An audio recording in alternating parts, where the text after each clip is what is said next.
Zdravím vás, vítam tu na Sabinu Škodovú, profesionálnu tanečníčku a lektorku. Chceme sa jej spýtať, prečo vlastne prišla na vysokoškolskú pôdu.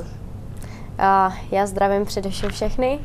Já jsem dostala takový krásný pozvání od Marka Šimončiče, alias Šimo, náš člověk, který mě semka pozval už pár měsíců zpátky přednášet o hiphopové kultuře.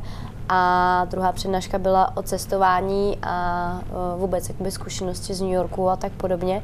A tentokrát jsme se rozhodli, že vám to tady okořeníme nějakým atitudem a nějakou esencí, takže jsme vymysleli společně přednášku Esence ženskosti v biznisu. A o čem konkrétně táto přednáška byla tak hlbšie? Bylo to především o tom, aby studenti vůbec jakoby sáhli si každý sám do sebe a poznali sami sebe, začali sami sebe vnímat jako člověka a tím pádem byli schopní se i navázat na ostatní lidi kolem a tvořit si takzvaně svůj svět. A proč právě tuto tému si vybrala? On to vymyslel Marek. A já jsem se toho hnedka chytla, protože už něco podobného prošlo nebo proběhlo v Brně.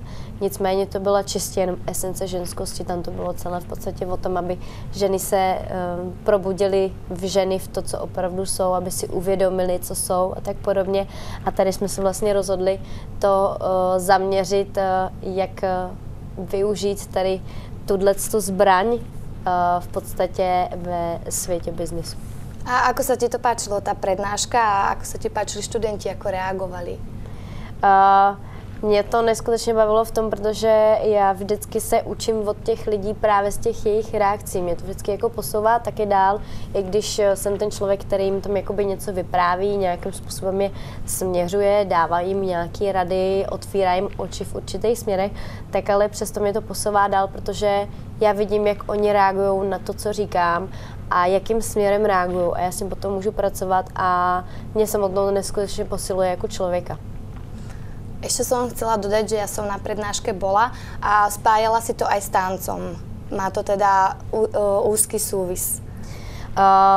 Může mít i nemusí, ale tím, že já jsem tanečník a žiju jako tanečník, tak ve mně moje emoce, essence, cokoliv, co se týká těchto věcí, tak ve mně vyvolává právě jakoby tanec. Takže pro mě je nejlepší, jak to vysvětlit, jak to podat, je právě přes ten tanec jako takový, protože tanec je sám o sobě strašně emotivní záležitost a myslím si, že potom lidi to daleko víc chápou. A ako dlho tancuješ? No, jak co, ale já už tančím 23 let. A čo ti to dáva? Aj chodíš na akcie? Aké, keď nám môžeš povedať? Co mi to dává? No, je to můj životní styl, je to můj lifestyle. Já jsem asi nikdy nežila jiným způsobem než jako tanečník a je tam strašně moc věcí, jako které mě naplňují vždycky, když jsem dole. Psychicky, tak prostě jdu, zatančím si, ať už je to cokoliv. A vždycky mi to strašně duševně vyspraví, takže pro mě je to něco, na co já jakoby nedám dopustit. A tancuju různě, všude možná na eventech, různý vystoupení, shows, teď proběhly i nějaký televizní show a tak podobně, ale prostě ten klub je klub. A kterou z těchto show máš nejradšej? Z těch televizních? Která tě nejvíc bavila alebo baví? Z těch televizních show asi to bylo Move Up. My jsme byli ještě i v Talentu, ale v tom Move Upu jsem se zatančila víc než v tom Talentu a v Move Upu mě nechali hodně mluvit, takže jsem takový upovídaný člověk, takže tam jsem si dobře i pokecala. A mám ještě takovou otázku, je něco na světě, čo ti tanec vzal? Alebo ti iba dává samé dobré věci? To je zajímavá otázka. No. Já se přiznám, že mě nevzal nic, čeho bych litovala.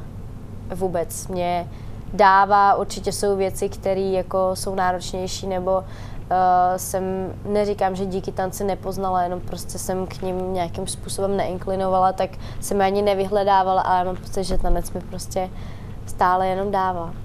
Aj si rozmýšľala nad tým, že keď budeš musieť skončiť s tancom, že či budeš pracovať niekde inde, alebo tak? Uvažovala jsem i nad touhle možností, protože jsem dokonce měla i na tanec zlost. Prostě jsem se toho přejedla. Prečo? A přišly nějaký životní události a já jsem prostě na chvilku, jak kdybych začala ten tanec nenávidět. Ale potom stejně mě tady z téhle situace, tady z téhle špatné nálady prostě ten tanec zase vytáhl zpátky. Takže já jako na to nemůžu být ani naštvaná. Prostě je to můj svět, je to můj život, no. Strašne by ma zaujímalo, aký máš názor na československú tanečnú scénu, alebo aj respektíve, ako túto československú scénu porovnáváš so zahraničím, ako napríklad Amerika. Tak já začnu nejdřív doma. Česká scéna se strašně vyspravila, nebejvala takhle silná, jako je teďka. A já musím říct, že teďka tam všichni hodně táhnou za jeden provaz, i když někteří by mohli říct, že ne, tak tím, že já teďka v Česku už vlastně rok a půl nežiju a vracím se tam, jsem tam jenom na nějaký event, tak strašně jakoby to cítím z těch lidí, že jsou strašně spjatý, jsou srostlí, potkávají se, tancují spolu, už tolik neřeší, že ty jsi z téhle skupiny, ty z téhle a my proti sobě válčíme, protože třeba naši trenéři nás poštovali nebo něco takového prostě. Každý má svoji hlavu a nehledě na to, jaká jsou crew, tak prostě tancují všichni dohromady. I se sejdou třeba prostě jednou týdně na jednom společném jamu v nějakém tanečním sále, který někdo z nich prostě zajistí, zatancují si spolu. Takže na mě to tam jakoby působí tak strašně jakoby srostlé a rodině. Hlavně Brno a Praha, co vím tak nejvíc, tak tam to hodně teďka je silný. Co se týká slovenské scény, těžko říct, já jsem z toho taková dost jakoby zmatená. Každopádně tady v Bratislavě je pár lidí, kteří právě jezdí do Česka, takže spíš považuji za československou scénu. A pak tady je spoustu jiných tanečníků, lidí, prostě, který já jako někde ani nevidím, anebo vidím, ale nějak to prostě neladí. Nevím, je to asi naladěný jiným směrem, než třeba já vnímám, já asi cítím. Ale je tady prostě pár kousků, který jako to drží a jezdí a cestují a ty se scházejí. No a co se týká té zahraniční scény, tak já, co můžu říct tak nejčerstvěji, tak je New York, Japonsko. New York, tam je 95% zahraničních, je 5% New Yorkčanů, každopádně tam všichni jedou za tím tancem. A jakoby v klubech, kdy se sejdou nebo na různých sessions, jamech, tak je to strašná síla. Všichni strašným způsobem si ten tanec užívají a opravdu jakoby scházejí se a v New Yorku je taková hodně typická věc, že oni všichni hangoutují pořád. Znamená, že oni prostě všichni po tréninku si stoupnou před tím studiem nebo po party v klubu a všichni stojí venku a prostě povídají, hangoutují, baví se.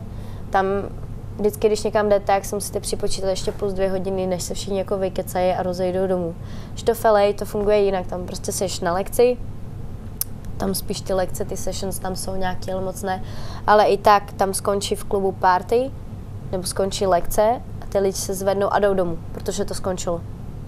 A takhle jakoby se nepoflakujou prostě a nepovídají a tak. A já mám právě pocit, že právě ten tanec není jenom o tom být zavřený na tom sále, vypotit se a jít domů, ale právě je to o tom šerování jako těch dalších věcí, těch jakoby informací prostě, které oni mezi sebou probírají, různě řeší a tak podobně, ale není to nic jako ve zlém slova smyslu, spíš naopak, že se tím jakoby navzájem obohacujou. A ako si se dostala do New Yorku?